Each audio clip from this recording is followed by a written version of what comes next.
Dans la pénombre silencieuse de sa petite cabane nichée au cœur d'un village français, assiégé par l'occupation nazie, Éléonore Dubois s'affairait à ranger précautionneusement une pile de vieux livres, leurs reliures usées par le temps et la peur. La lumière faible d'une bougie vacillante dessinait des ombres dansantes sur les murs en bois, tandis qu'elle posait délicatement un portrait jauni de ses parents, symbole fragile de son passé disparu. Son regard profond et lourd de souvenirs se porta vers la fenêtre embuée, où la pluie fine dessinait des traînées translucides sur le carreau. Elle eut un soupir qui se perdit dans le souffle glacé de la nuit, puis se redressa lentement, ses mains tremblantes, effleurant du bout des doigts la vieille horloge de famille, maintenant silencieuse. Elle s'accouda au rebord, fixant l'horizon vague, où se devinaient lointainement les silhouettes sombres des soldats allemands, leurs voix rauques résonnant parfois dans la brise, brisant la quiétude apparente. Enveloppée d'un manteau, lourd, elle ferma les yeux un instant, comme pour capter un souvenir plus doux, un éclat de rire oublié dans un passé révolu. Mais la réalité la ramenait vite à l'instant présent. La brutalité, la peur, la perte. Elle se remémora, cette nuit-là, un raid sauvage qui avait déchiré leur vie. La porte de la pièce s'ouvrit doucement, laissant entrer une silhouette familière. Son fils Luc, 16 ans, aux yeux sombres et à l'expression rebelle. « Maman, ils sont encore là-bas, à traîner dans la rue. Tu crois qu'ils reviendront ?» demanda-t-il, sa voix emplie d'une inquiétude contenue. Éléonore se retourna vers lui, un soupir de résignation glissant sur ses lèvres. « Peut-être, mon garçon. Mais il faut rester fort.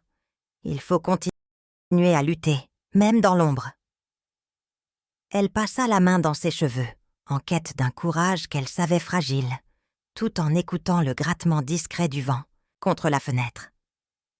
La guerre n'était plus seulement une lutte contre l'occupant. Elle était devenue une bataille intérieure, une danse entre la peur et l'espoir. Elle prit une profonde inspiration, comme pour puiser dans ses réserves, de détermination, et regarda ses enfants, ces petits soldats innocents qu'elle aimait plus que tout au monde. Elle savait, au fond d'elle, que leur vie ne serait plus jamais la même, que chaque geste, chaque mot, chaque silence serait désormais chargé d'un poids insoutenable. Mais elle devait tenir, pour eux, pour la France qu'il fallait encore, sauver, même si cela signifiait franchir des frontières morales qu'elle n'aurait jamais cru devoir traverser. Parce qu'au cœur de cette nuit glacée, dans cette cabane de fortune, naissait une nouvelle détermination, celle de tout faire pour que, malgré l'horreur, leur amour et leur courage puissent un jour renaître de leurs cendres.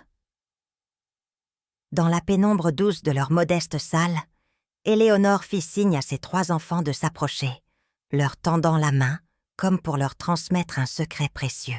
Leur visage, marqué par la fatigue et la peur, se détendit à peine sous l'éclat ténu d'une chandelle, la lueur vacillante dessinant des ombres dansantes sur les murs de pierre. Elle prit une inspiration profonde, s'efforçant de masquer la tremblante qui l'assaillait, et posa une main ferme mais douce sur l'épaule de Luc, puis de Marie, enfin de Pierre, comme pour leur donner une force invisible. « Écoutez-moi bien », murmura-t-elle d'une voix presque rauque. « Chaque geste, chaque mouvement doit être discret. La moindre erreur pourrait tout faire échouer. » Sa voix, empreinte de gravité, se mêla au souffle des enfants, qui s'accrochaient à ses paroles comme à un fil d'espoir. Elle continua, chaque mot pesant autant qu'un secret d'État. « Si vous voyez un soldat, si vous entendez un bruit suspect, il faut rester immobile, comme si vous n'étiez rien d'autre que des ombres dans la nuit. Marie, tu dois te cacher derrière la porte, ne fais pas un seul bruit. Pierre, tu restes près de moi, mais sans faire de gestes brusques. Luc, mon grand, je sais que tu es brave, mais il faut que tu sois encore plus prudent. » Seul un regard, une oreille attentive, et tout pourrait basculer. Elle leur montra timidement comment couper le son de leurs pas, en posant doucement le pied sur la pointe, en s'appuyant contre le mur, mimant le silence absolu. Son regard se fit plus intense, chargé de cette tension qu'elle portait depuis si longtemps. Si jamais la situation devient critique, si vous sentez que le danger est là, il faudra agir rapidement. Je vous ai appris à reconnaître les bruitoirs de la ville, à repérer les signaux. Vous devrez être nos yeux et nos oreilles dans l'ombre. Elle, qui avait toujours été une institutrice patiente, devenait maintenant une stratège, une mère prête à tout pour protéger ce qui lui restait d'humanité. La pièce, empreinte d'une atmosphère à la fois oppressante et emplie d'un courage silencieux, vibrait de cette intensité rare où chaque seconde comptait. Promettez-moi, mes enfants, que vous resterez unis, que vous ne laisserez jamais la peur vous diviser. Leur regard, à la fois plein d'adoration et de crainte, répondit en silence, comme une promesse indélébile, gravée au creux de leur cœur. Éléonore sentit alors un feu sacré s'allumer en elle, une résolution irrévocable. Elle savait que cette nuit, leur innocence se déliterait peut-être pour toujours. Mais leur amour, plus fort que la peur, plus fort que la mort, les garderait debout. Elle resserra leur étreinte, la voix tremblante mais ferme. « Nous sommes la dernière ligne de défense, mes petits soldats. Ne l'oubliez jamais. » Lorsqu'elle relâcha enfin leurs mains, le silence s'imposa comme un pacte tacite, scellant leur destin dans l'ombre, prêt à affronter l'indicible pour un souffle de liberté. Dans le silence oppressant de la nuit, Éléonore se dissimulait derrière une porte entr'ouverte, son corps figé par la peur et la colère, ses yeux fixant avec horreur le chaos qui déferlait dans leur village endormi. La lueur vacillante de la lampe à huile projetait des ombres tremblantes sur les murs, tandis que les coups résonnaient comme un marteau brutal, frappant le cœur de leur demeure. Des voix rauques et dénuées de pitié hurlaient des ordres, en allemand, déchirant la quiétude nocturne. « Fouillez tout, trouvez ces résistants !» Les officiers, grands, barbus, vêtus de leur uniforme lugubre, déchaînaient leur sauvagerie sans aucune retenue. Des hommes, des femmes, des enfants étaient brutalement repoussés, leurs cris de douleur et de peur se mêlant au grondement sourd de la violence. Éléonore sentit son souffle se couper lorsqu'elle vit un ami cher, Pierre, un homme droit et bon, se faire brusquement plaquer contre un mur, son visage marqué par la terreur, avant d'être frappé violemment au ventre. La scène semblait irréelle, comme un cauchemar dont elle ne pouvait échapper. Elle serra les poings, le cœur tambourinant dans sa poitrine, sachant qu'elle ne pouvait plus rester spectatrice. La voix de Pierre, faible mais déterminée, lui parvint dans son souvenir. « Éléonore, sauve-toi. » Mais il n'y avait pas de salut dans cette nuit de terreur. La brutalité dépassait tout ce qu'elle pouvait supporter. Elle sentit une larme couler sur sa joue, mêlée à la poussière et à la sueur, tandis que ses mains tremblaient de rage et de désespoir. Elle voulait crier, intervenir, mais la peur paralysait ses gestes. Son regard se posa sur ses enfants, blottis dans un coin sombre, leur visage blême, éclairé par la lueur sinistre de la scène. Elle comprit alors que tout basculait, que cette nuit marquerait leur destin à jamais. Lorsqu'un officier attrapa Pierre par le col, le soulevant du sol avec une cruauté glaciale, Éléonore sentit un frisson glacé lui parcourir l'échine. En un éclair, une décision s'imposa à elle, aussi furieuse que désespérée. Elle ne pouvait plus attendre. Il fallait agir, même si cela signifiait tout perdre. Son regard se durcit, sa voix trembla d'un mélange de rage et de détermination. « Si vous le touchez une seule fois de plus, vous le regretterez. » C'était la limite, la frontière ultime entre la passivité et la rébellion. La nuit s'étira, lourde de silence. Mais dans son cœur, Éléonore sentit déjà la flamme indomptable de la résistance s'allumer, prête à embraser leur vie pour la sauver, coûte que coûte. Dans la pénombre oppressante de la petite pièce où la lueur vacillante d'une bougie dessinait des ombres dansantes sur les murs, Éléonore, tremblante, rassembla ses enfants contre elle, sa voix à peine un murmure, chargée de douleur et de détermination.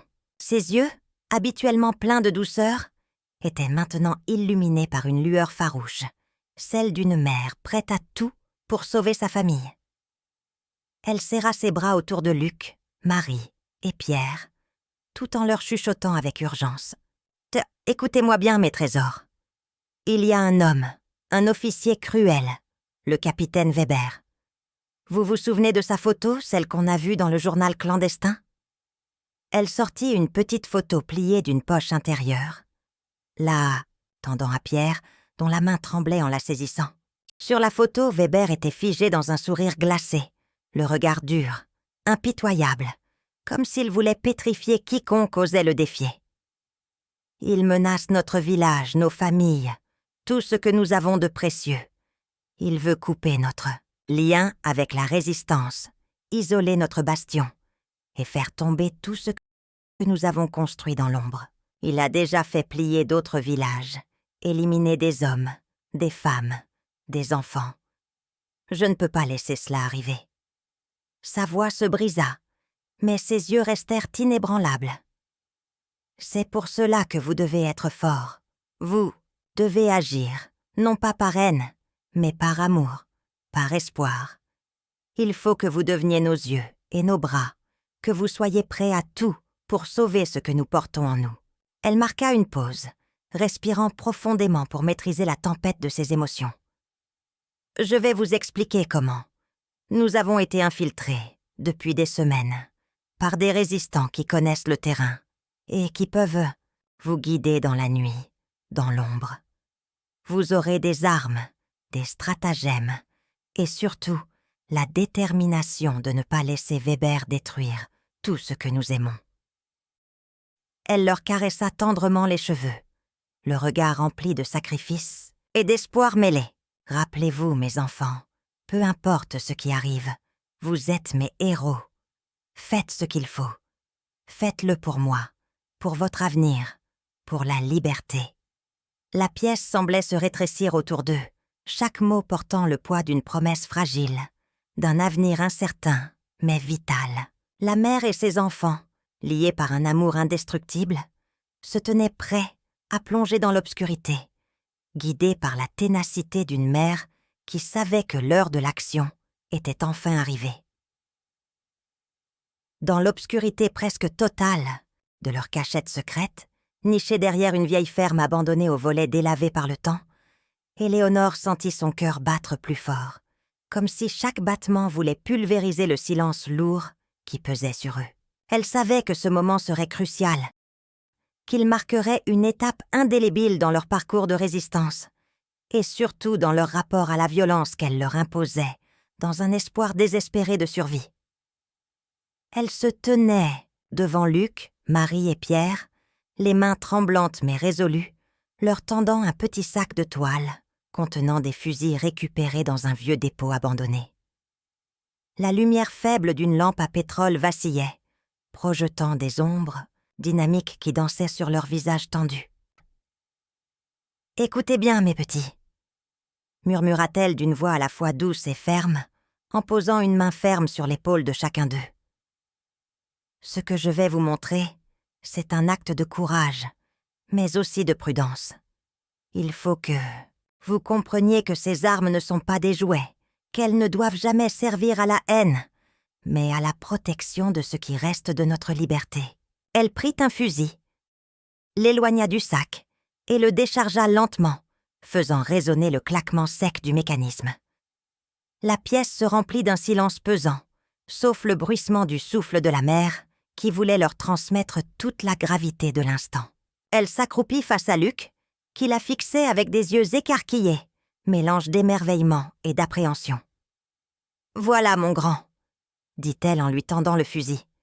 « Il faut que tu saches comment charger. » Elle montra, avec une patience infinie, comment armer la culasse, faire glisser la cartouche dans la chambre, et enfin, comment tenir le fusil, la position des doigts, la respiration contrôlée. « Mais surtout, n'oublie jamais, » poursuivit-elle, « que tu ne tireras que si c'est la dernière étape Si ta vie ou celle de quelqu'un que tu aimes est en danger, tu dois faire un serment, Luc.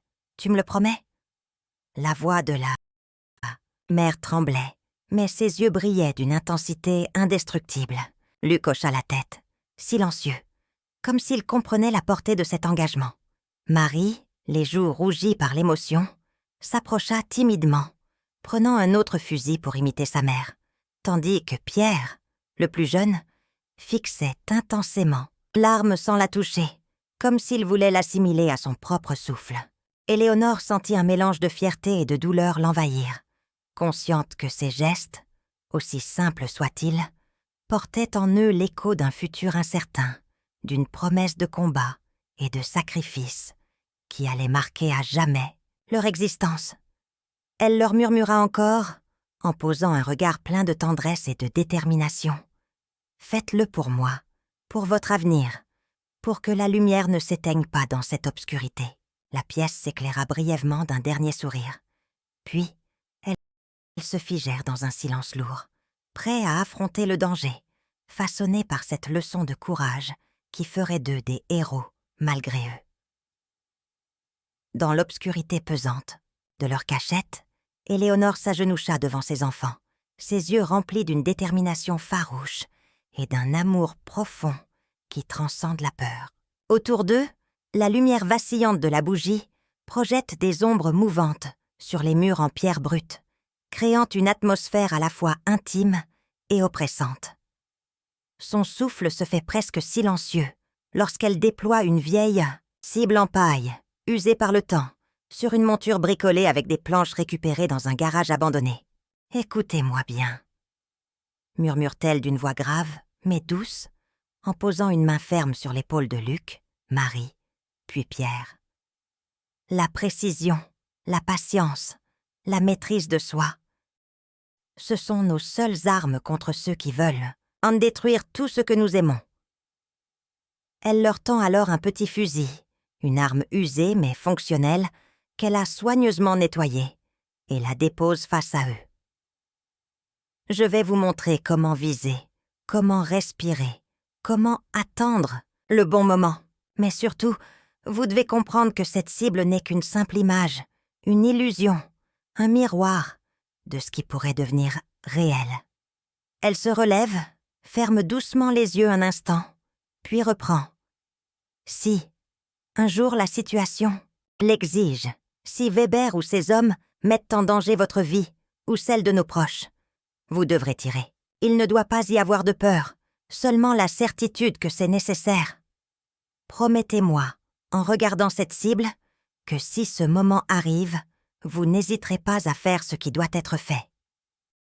Luc, le regard fixe, hoche lentement la tête.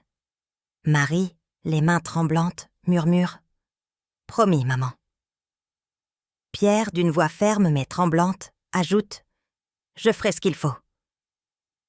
Éléonore, en les regardant, ressent une onde de douleur mêlée d'une fierté immense. Elle sait que chaque mot, chaque geste, trace une ligne invisible entre la vie et la mort, entre l'innocence et la nécessité de survivre.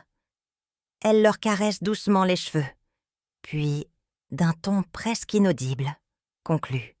« Faites-le pour moi, pour notre avenir, n'oubliez pas. Ce n'est pas une guerre contre la chair, mais contre l'inhumanité. » La pièce devient soudainement silencieuse. Seuls les battements de leur cœur résonnant dans cette infinité de pénombre, tandis qu'ils s'apprêtent, chacun à leur manière, à affronter l'indicible. Dans l'obscurité clandestine de leur cachette, une pièce exiguë aux murs tapissés de vieux draps et de sacs de sable, Nadia fit entrer discrètement une poignée d'armes rudimentaires, dissimulées sous ses vêtements usés. La lumière vacillante d'une bougie tremblotante projetait des ombres dansantes, accentuant la tension palpable. Éléonore, assise en retrait, sentit son souffle se couper en voyant Nadia manipuler avec précaution un fusil à silex, ses doigts tremblants, mais précis. « Voilà !» dit Nadia d'une voix rauque. « Ces armes ne doivent pas être visibles. Si vous êtes contrôlé, il faut que ça passe comme si vous n'aviez rien. » Elle désigna une petite paire de revolvers, dissimulés dans des pochettes cousues, sous leur veste, puis ajouta en approchant ses lèvres de l'oreille d'Éléonore: « Apprenez à faire semblant, à bouger sans bruit, à ne pas laisser de traces. La Gestapo est rusée, mais avec un peu de finesse, on peut leur échapper. » La mère hocha la tête, le regard fixé sur chaque geste de Nadia, absorbant chaque subtilité. La vieille résistance, dont les rides racontaient 1000 histoires, d'espoir et de trahison, leur confia aussi quelques astuces pour éviter la détection lors de leur future mission. Comment marcher sans faire de bruit, comment repérer un espion infiltré, ou encore comment identifier un passage secret derrière un vieux placard. Si vous êtes repéré, faites diversion, créez le chaos. Mais surtout, ne restez pas là à attendre. La vie de vos frères et sœurs dépend de chaque décision que vous prenez. Nadia sortit alors une petite carte pliée en 4 qu'elle tendit à Pierre, le plus jeune, en lui confiant « C'est un plan du secteur, utilisez-le à bon escient.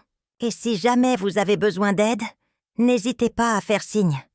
Je vous surveille, même de loin. » La pièce se vida peu à peu de son atmosphère oppressante, laissant place à un silence chargé d'angoisse et de détermination nouvelle. Les enfants, les yeux brillants de nervosité mais aussi d'une énergie farouche, comprirent qu'à chaque instant, leur vie pouvait basculer, mais que leur courage, renforcé par ces précautions, était leur seul bouclier contre l'horreur nazie. Nadia, après un dernier regard complice, disparut dans la nuit, laissant Éléonore et ses enfants prêts à affronter l'indicible, armés de leur foi en la liberté et du secret bien gardé de leur arsenal clandestin. Les nuits s'étaient transformées en un balai de ténèbres et de tensions, où chaque souffle semblait porter le poids d'un destin fragile. Éléonore, dissimulée derrière un mur de pierre recouvert de lierre, observait en silence ses enfants s'engager dans des missions périlleuses, comme autant de pas sur un fil suspendu au-dessus du gouffre de la barbarie nazie. Luc, le regard, dur mais encore empreint d'une innocence qu'il tentait désespérément de masquer, s'approchait du groupe de soldats allemands avec une détermination farouche. Il tenait d'une main tremblante un vieux fusil, usé par le temps et la peur, et dans l'œil, une lueur de défi mêlée à la peur d'un gamin qui comprend trop tôt l'horreur de sa tâche. « Souviens-toi, Luc, » murmura Éléonore dans ses pensées. « Tu dois faire ça pour la liberté. » Mais quand il leva la tête, ses traits tremblaient, ses lèvres frémissaient, et dans un élan d'émotion, il lâcha à voix haute, presque suppliant. « Je ne veux pas faire ça, maman. Je ne suis qu'un enfant. » Une larme coula silencieusement le long de sa joue, tandis qu'il se forçait à tirer, le visage crispé, les doigts figés par le doute et le remords. À quelques mètres, Marie, plus jeune, plus fragile, mais d'une curiosité obstinée, se tenait prête, les mains tremblantes, à appuyer sur la détente. « Je ne veux pas tuer, mais il tue. Nos amis, nos familles, » chuchota-t-elle, les yeux vifs d'un mélange d'effroi et de colère. Pierre, enfant naïf mais déterminé, lui, serrait les poings, sa petite figure contractée par la tension extrême, et répétait sans cesse « Il faut continuer. On doit faire partir ces monstres. » La nuit semblait s'étirer à l'infini, comme si chaque seconde retenait l'univers entier dans une étreinte de peur et d'espoir. Éléonore, dans l'ombre, ressentait chaque battement de cœur, chaque tremblement, chaque larme versée. Elle sentit son souffle devenir plus court, son corps se tendre comme un arc prêt à céder. Mais elle se força à rester immobile. Son regard, chargé d'une douleur indicible, fixait ses enfants avec une tension mêlée de fierté et d'angoisse. Elle savait qu'à chaque mission, ils risquaient non seulement leur vie, mais aussi leur âme. « Courage, mes petits », pensa-t-elle, en silence. Il faut tenir bon. Et pourtant, une question lancinante la déchirait. Jusqu'où pouvait-elle aller pour sauver cette fragile humanité qui lui restait, sans la perdre elle-même dans l'ombre de leur violence. La nuit continuait à déployer ses bras glacés, enveloppant cette famille dans une étreinte dont il leur faudrait sortir, indemne ou brisée.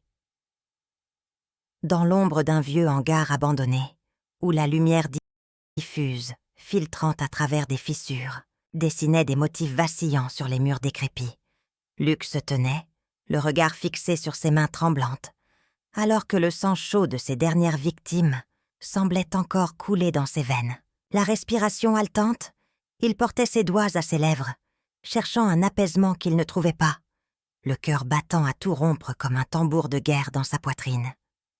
Il croisait le regard d'Éléonore, qui s'approchait doucement, ses pas feutrés sur le sol de béton, les traits marbrés d'une fatigue extrême, mais aussi d'un amour inébranlable. « Maman !» murmura-t-il, la voix brisée, tandis que ses yeux exprimaient un mélange de culpabilité et de doute. « Je ne comprends pas. Pourquoi devons-nous faire ça? Pourquoi dois-je tirer sur eux ?» La jeune femme sentit une douleur aiguë lui transpercer la poitrine, comme si chaque mot de son fils lui infligeait une brûlure silencieuse. Elle posa une main tremblante sur son épaule, tentant de dissimuler l'ouragan intérieur qui la déchirait. « Luc !» souffla-t-elle d'une voix rauque. « C'est une nécessité, mon cœur. Notre combat, notre survie. Ces hommes ne reculeront devant rien. Ils veulent tout écraser, tout détruire. Tu dois comprendre. C'est pour protéger ta famille, pour que la lumière ne s'éteigne pas dans cette obscurité. » Mais ces paroles ne parvenaient pas à calmer la tempête qui grondait dans l'esprit de l'adolescent. Il releva ses mains, comme pour vérifier leur stabilité, et une larme solitaire roula le long de sa joue, brillant dans la pénombre comme une perle de désespoir. « J'ai peur, maman. J'ai peur de devenir comme eux. Ce n'est pas ça que j'imaginais. Quand tu m'as dit qu'on résistait, je ne veux pas que mon innocence s'efface avec le sang que je vois. » Dans un soupir profond, Éléonore se redressa, ses yeux emplis à la fois de douleur et de détermination. Elle resserra ses bras autour de lui, comme pour le protéger, de l'horreur qui les entourait, et murmura « Mon enfant, tu n'es pas seul dans cette épreuve. La peur, la culpabilité, tout cela, c'est normal. Mais souviens-toi, chaque pas que nous faisons, aussi difficile soit-il, est un pas vers la liberté. Nous devons faire ce qu'il faut, même si cela nous déchire. La justice ne se gagne, pas sans sacrifice. » Luc, en silence, hocha la tête, ses yeux fixant un point invisible dans le vide, tandis que ses mains tremblaient encore, comme pour tenter de réconcilier son âme avec l'horreur qu'il venait d'accomplir. La nuit continuait de s'étirer, implacable, mais au fond de lui, le doute s'insinuait, laissant planer une ombre indélébile sur la bravoure fragile de son innocence. La tension monta brusquement, lorsque le clair de lune filtre à peine, à travers les branches dénudées, révélant une silhouette familière, celle de Weber, le capitaine nazi redouté, dont la détermination fébrile trahit une inquiétante obsession à débusquer la résistance. Éléonore, figée derrière un mur de pierre usé par le temps, sentit son cœur s'accélérer en entendant la voix métallique de l'officier dans son émetteur. « J'ai repéré des mouvements suspects près du vieux moulin. Je vais inspecter le secteur. Restez en alerte. » Son souffle se fit plus court, la sueur perlait sur ses tempes.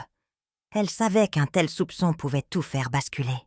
Le regard fixant ses enfants, assis à quelques mètres, le visage marqué par la fatigue et la peur, elle sentit le poids insoutenable de l'instant. Elle se mit à réfléchir frénétiquement, cherchant une issue, un plan d'évasion qui pourrait sauver leur vie. La main tremblante, elle s'approcha de Pierre, le plus jeune, et le serra contre elle, sa voix basse, presque un chuchotement. « Écoute-moi, mon petit. Il faut que tu sois fort. Si jamais il découvre qui tu es ou ce que tu fais ici, tu dois courir aussi vite que tu peux, te cacher dans la vieille cave derrière la forêt.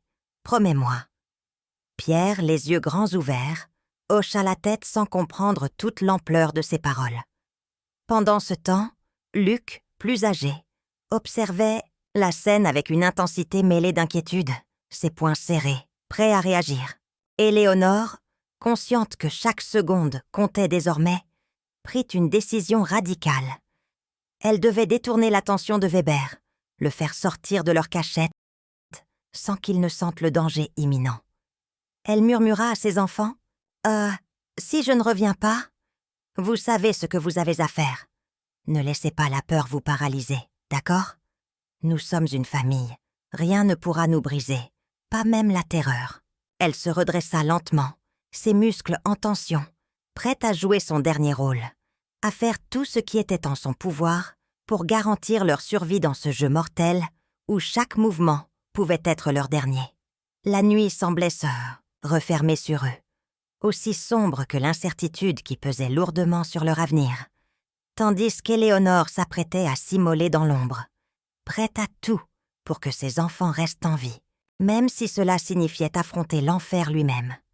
Une ombre glacée s'étira sur le vieux sentier de terre, serpentant à travers la forêt dense, alors que le silence pesant est soudain brisé par le bruit métallique d'un verrou qui se déplace. Weber, le regard froid et déterminé, s'avance avec une précision de chirurgien, ses bottes résonnant sur les pierres humides. Derrière lui, ses hommes, lourdement armés, encerclent la cachette de la famille Dubois, dont la porte clandestine venait de céder sous la pression. Éléonore, figée dans l'ombre, sentit son cœur battre la chamade, chaque battement résonnant comme un coup de tonnerre dans ses oreilles. Elle savait que tout était fini. La trahison, la fuite, le rêve, fragile d'une vie innocente. « Allez-y, ne faites pas de bruit !» murmura-t-elle d'une voix éteinte, ses yeux scrutant chaque mouvement, chaque ombre, cherchant une échappatoire qui n'existait plus. La porte s'ouvrit brutalement. Weber entra. Son regard perçant balayait la pièce, puis s'arrêta sur eux, comme un prédateur qui aurait enfin repéré sa proie. Alors, voilà la famille résistante, lança-t-il d'un ton glacial, un sourire méprisant étirant ses lèvres. Les enfants, tétanisés, se serrèrent contre leur mère, leurs mains tremblantes, cherchant refuge dans la chaleur rassurante de son corps. Elle sentit une colère sourde monter en elle, mêlée à une angoisse viscérale. Cette fin, si brutale, si inévitable, allait tout détruire. Weber fit un geste sec. Ses hommes s'avancèrent pour les saisir. Mais Éléonore, d'un regard intense, leva la main, comme pour repousser l'inéluctable. « Attendez !» murmura-t-elle d'une voix rauque, pleine de défis désespérés. « Vous ne pouvez pas tous nous tuer comme ça. Il y a encore une chance de négocier, de comprendre. » Mais ces mots étaient maintes vains. Chaque seconde qui passait laissait la certitude que leur destin venait de basculer. La porte fut brutalement poussée, et dans un fracas de métal et de cris, la famille fut séparée, arrachée à tout ce qu'elle aimait, plongée dans une obscurité sans fin. Éléonore sentit ses genoux fléchir, tandis qu'elle voyait ses enfants disparaître dans la confusion, leurs visages déformés par la peur et la douleur, comme autant de fragments de son âme qu'on lui arrachait. Son souffle se coupa, ses muscles se tendirent, et dans cette chute vertigineuse, la certitude que tout ce qu'elle avait construit, toute sa résistance, venait d'être anéantie. La froideur de Weber, maintenant seule face à elle, s'imprégnait de la promesse d'une infernale rétribution. Elle, brisée mais encore debout, sentit sa vision s'obscurcir, ses pensées s'embrouiller, alors que le poids de l'échec pesait sur ses épaules.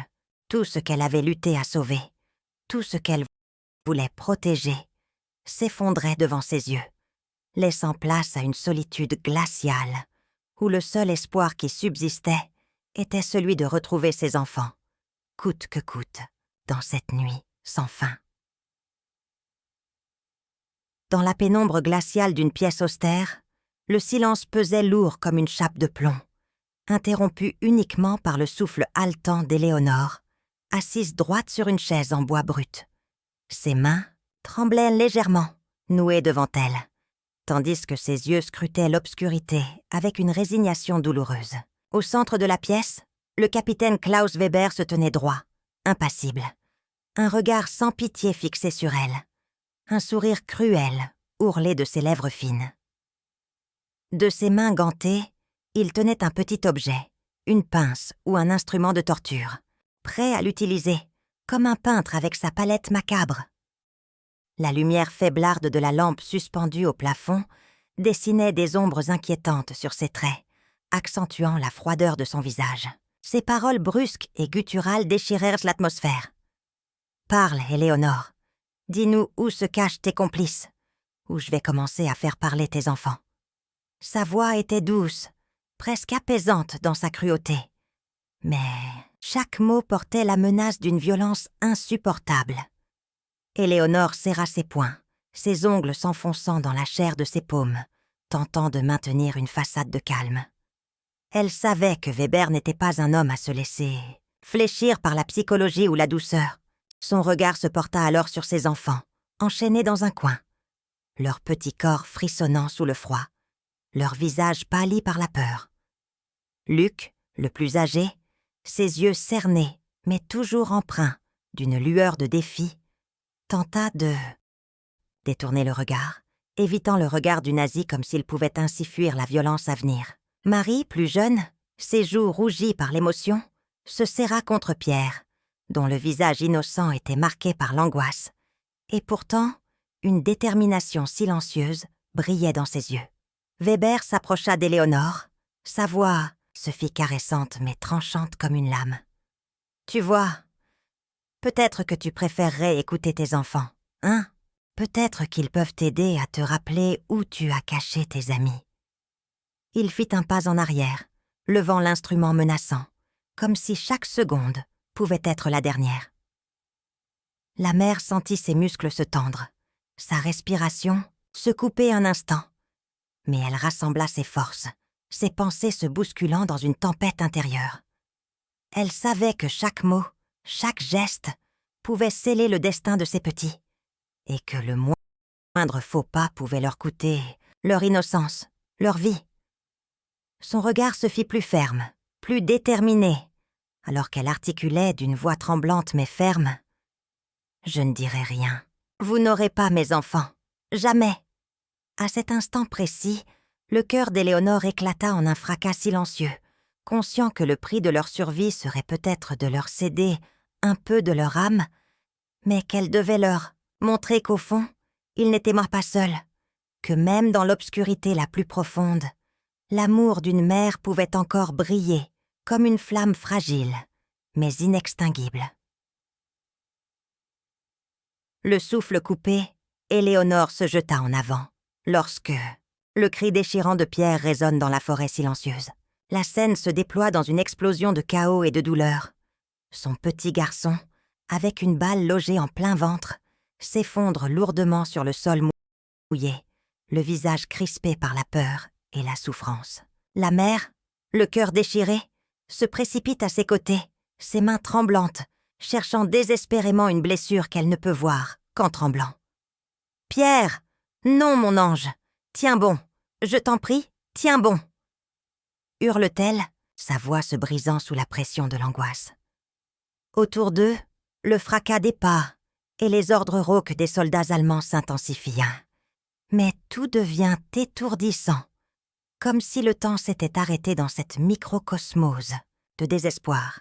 Pierre, avec ses petits yeux vitreux, tente de murmurer quelque chose, peut-être un dernier mot, mais sa voix s'éteint dans un souffle faible, laissant un vide glacial dans la poitrine d'Éléonore. La jeune mère, submergée par la culpabilité, serre ses bras contre lui, comme pour le retenir dans cette vie qui s'échappe. Sa respiration haletante, mêlée au son lointain des soldats. « Je suis là, mon trésor, je suis là !» Pleure-t-elle, ses larmes roulant en cascade sur ses joues de pâle, tandis que son regard fixant l'horizon se durcit, empli d'une rage silencieuse et d'un désespoir profond. Elle sent une fureur nouvelle monter en elle, un feu qui ne demande qu'à s'embraser pour venger cette innocente victime, pour ne pas laisser la mort de Pierre devenir une fin sans combat. Tout autour, la forêt semble s'assombrir d'un coup, comme si la nature elle-même pleurait la perte brutale d'un enfant. Et dans cette obscurité, Éléonore sait que le chemin de la vengeance sera pavé de sacrifices, mais elle ne reculerait devant rien pour faire payer à ceux qui ont brisé leur monde. La douleur la serre si fort qu'elle se demande si elle pourra un jour retrouver la paix, si la justice, aussi fragile soit-elle, pourra apaiser cette haine qui enfle en elle. Mais une chose est certaine, Pierre n'a pas été tué pour que leur combat s'arrête là. Sa mémoire, sa voix et leur douleur deviennent la flamme qui allumera leur résistance, leur dernier cri contre l'inhumanité, même si leur cœur saigne à chaque pas. Dans un silence lourd, Éléonore se tenait seule dans l'ombre de la vieille grange, le cœur battant, à tout rompre, ses mains tremblantes, glissant sur la surface rugueuse du mur en pierre. La lumière faible de la lampe à huile dansait faiblement sur ses traits marbrés par l'angoisse et la détermination. Elle prit une profonde inspiration, l'air chargé d'odeurs de bois brûlé et de poussière, et songeait à ses enfants, Luc, Marie et Pierre, leur innocence encore si fragile face à l'horreur qui les entourait. Elle se remémora leurs visages, leur regard inquiet chaque fois qu'elle évoquait la résistance, leur confiance naïve dans ses paroles rassurantes. Elle se disait qu'elle leur avait appris à se battre, à espérer, même dans la nuit la plus noire, en leur répétant « La lumière reviendra, mes précieux, malgré tout ce qui menace de tout détruire. » Pourtant, aujourd'hui, cette promesse semblait un écho lointain, presque irréel. Elle savait qu'elle était arrivée à un point de non-retour, où les actes de bravoure se muaient en sacrifices inévitables. Son regard se porta sur un vieux coffre en bois dans un coin, où étaient dissimulés quelques revolvers, héritage clandestin de leur première tentative de résistance. Elle se rappelait la voix de Luc, lorsqu'il lui avait dit, yeux brillants, « Maman, on doit faire quelque chose. On ne peut pas laisser ces monstres détruire tout ce qu'on aime. » Et elle lui avait répondu, d'une voix ferme, mais empreinte de tendresse. « Tu es encore jeune, mais tu as déjà le courage d'un homme. Souviens-toi, chaque geste que nous faisons doit être pour protéger ceux qu'on aime, même si cela doit nous coûter notre innocence. » Elle se leva lentement, glissant ses doigts sur la poignée du fusil, comme si elle voulait y puiser une force insoupçonnée. La sueur perlait sur son front, sa respiration se faisait plus rapide. La pénombre enveloppait ses traits, mais ses yeux brillaient d'une lueur de défi. Elle savait que la décision qu'elle avait prise, de faire de ses enfants des acteurs, clandestins, allait les plonger dans une spirale dont il n'y aurait pas de retour. Elle se souvenait de ses leçons, de ses promesses de protéger leur humanité, même si la dure réalité leur imposait de devenir les bourreaux d'un système inhumain. Elle murmura, presque pour elle-même.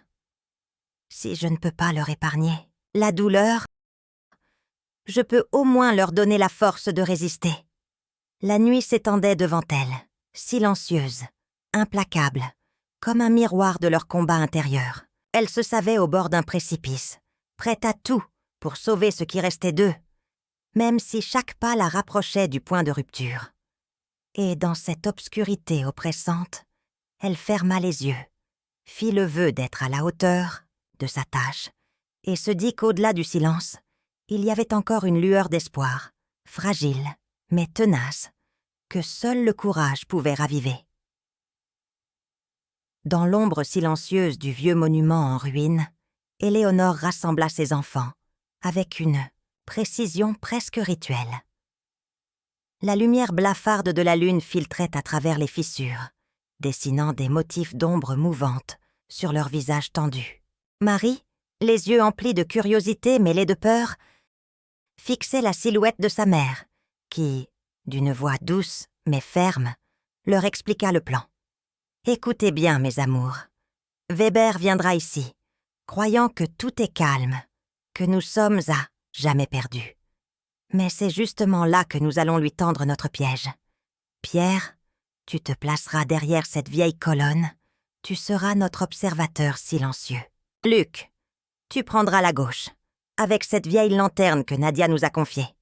Elle doit leur faire croire que nous sommes faibles, dispersés, vulnérables. Et moi, je resterai ici, au centre, prête à agir au moment opportun. » Elle sortit une petite boîte de ses vêtements, y dévoilant des morceaux de charbon, des cailloux, quelques bouts de fil de fer, tous minutieusement préparés. « Nous allons créer une diversion, faire du bruit, faire croire qu'on a abandonné tout espoir.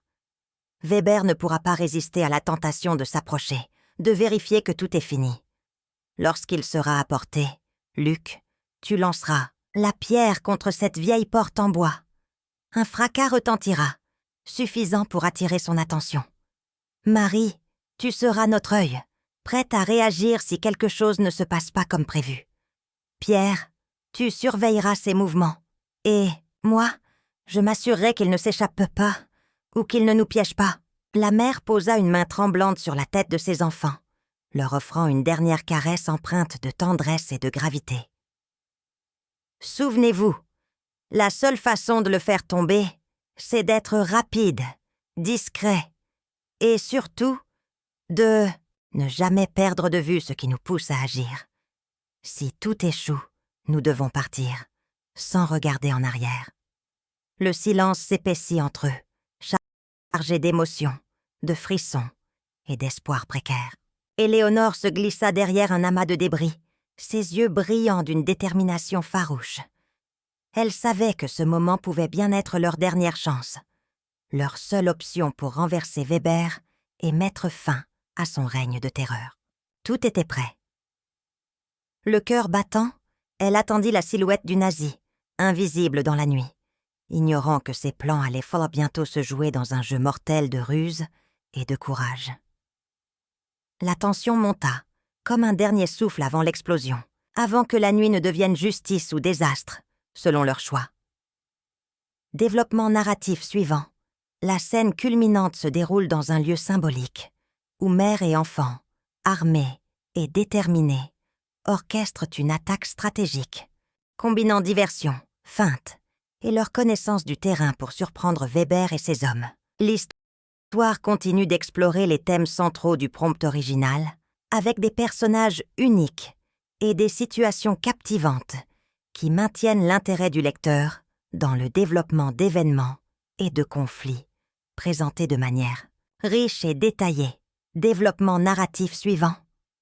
Éléonore, dans un ultime acte de sacrifice, tente de piéger Weber en se faisant passer pour morte ou en attirant son regard dans un piège, exploitant leur lien familial pour créer une diversion qui leur donne une chance de s'échapper ou de l'affronter. L'histoire continue d'explorer les thèmes centraux du prompt original, avec des personnages uniques et des situations captivantes qui maintiennent l'intérêt du lecteur dans le développement d'événements et de conflits présentés de manière riche et détaillée. Le silence pesait lourd dans l'obscurité oppressante du vieux bâtiment abandonné, où Éléonore se tenait face à Weber, le regard dur et déterminé, prêt à tout pour sauver ses enfants et préserver leur humanité. La lumière faible filtrait à travers une fenêtre brisée, dessinant des lueurs éphémères sur leurs visages marqués par la fatigue, la peur et la colère. Weber, le visage impassible, fixait la mère avec une froideur calculée, ses yeux métalliques cherchant une faille dans son armure émotionnelle. « Tu sais, mademoiselle Dubois, tu n'échapperas pas à la justice nazie, » murmura-t-il d'une voix glaciale, tout en avançant lentement, une arme à la main. Éléonore, le souffle court, sentit une montée d'adrénaline, mais aussi une douleur lancinante dans sa gorge. Elle savait que ce moment précis pourrait sceller leur destin ou leur donner une dernière chance de survie. Devant lui, ses enfants se tenaient prudemment, les mains tremblantes, les yeux emplis de larmes et de détermination. Luc, le plus rebelle, fit un pas en avant, le visage crispé. « Si vous tirez, vous ne rentrerez jamais vivant dans votre Allemagne de brutes. » La tension monta encore d'un cran, les bruits de pas et de respiration rapide résonnant dans l'espace désert. Éléonore, d'une voix tremblante mais ferme, se redressa, serrant ses poings avec toute la force du désespoir. « Je ne peux pas vous laisser faire, Weber. Mais je ne veux pas que mes enfants deviennent des monstres. » Elle sortit alors un petit objet, un médaillon familial, et le tendit à Weber, comme un ultime geste de paix ou de défi. « Tuez-moi, si vous le souhaitez, mais laissez-les partir. » Son regard chercha celui du nazi, cherchant une lueur d'humanité derrière la façade de brutalité, mais ne trouva que le reflet de l'homme froid et implacable. La pièce devint un théâtre de tensions indicibles, où chaque seconde semblait suspendue dans un équilibre fragile entre la vengeance et la compassion, la vie et la mort. Dans un dernier souffle, Éléonore sentit ses mains se serrer autour de ses enfants, leur transmettant sans un mot tout l'amour, la peur et la résilience qu'il leur restait. La confrontation atteignit son paroxysme, chaque geste pesant, comme une condamnation ou une libération. Et dans ce moment suspendu, elle comprit que leur destin dépendait d'un choix qui pourrait tout aussi bien détruire ou sauver leur humanité. Après avoir échappé de justesse à l'étreinte glaciale de Weber, Éléonore, ses enfants serrés contre elle, s'éclipsèrent dans la pénombre silencieuse d'une vieille cabane abandonnée, nichée au cœur d'un bosquet dense où la lumière filtre à peine à travers les branches noueuses. Le souffle coupé, la respiration haletante, elle sentit leur corps trembler sous le poids accumulé de la peur, de la colère et de la culpabilité. La scène d'affrontement, encore vive dans leur esprit, semblait se graver à jamais dans leur mémoire collective, comme une cicatrice invisible mais douloureuse. Luc, le visage marqué par des larmes retenues, murmura d'une voix rauque : « Maman, est-ce qu'on a fait quelque chose de mal ?» Éléonore posa une main tremblante sur ses épaules, ses yeux embués, cherchant à dissimuler la tempête intérieure. Avec douceur mais fermeté, elle répondit : « Non, mon ange, on a fait ce qu'il fallait pour survivre. La guerre ne nous a pas laissé le choix. » Elle détourna rapidement le regard, le cœur déchiré par l'horreur de Seo, acte qui, pourtant, lui semblait essentiel. La nuit s'étira, pesante, alors que dans le lointain, des bruits de pas précipités et de voix rauques de soldats allemands s'éloignaient, emportant avec eux tout espoir de répit immédiat. Éléonore, maintenant consciente que leur fuite n'était que le début d'une nouvelle épreuve, caressa la tête de Marie, dont le visage pâle trahissait une innocence encore intacte malgré l'épreuve. Elle pensa à la promesse qu'elle leur avait faite, à la lutte intérieure qui la déchirait entre l'amour maternel et la nécessité impitoyable de leur faire endosser un rôle qui n'était pas le sien, celui de tueur en puissance. La cabane, décor austère, semblait se refermer sur eux comme un tombeau symbolique. Mais dans le regard de la mère, une étincelle de détermination subsistait, fragile, mais persistante.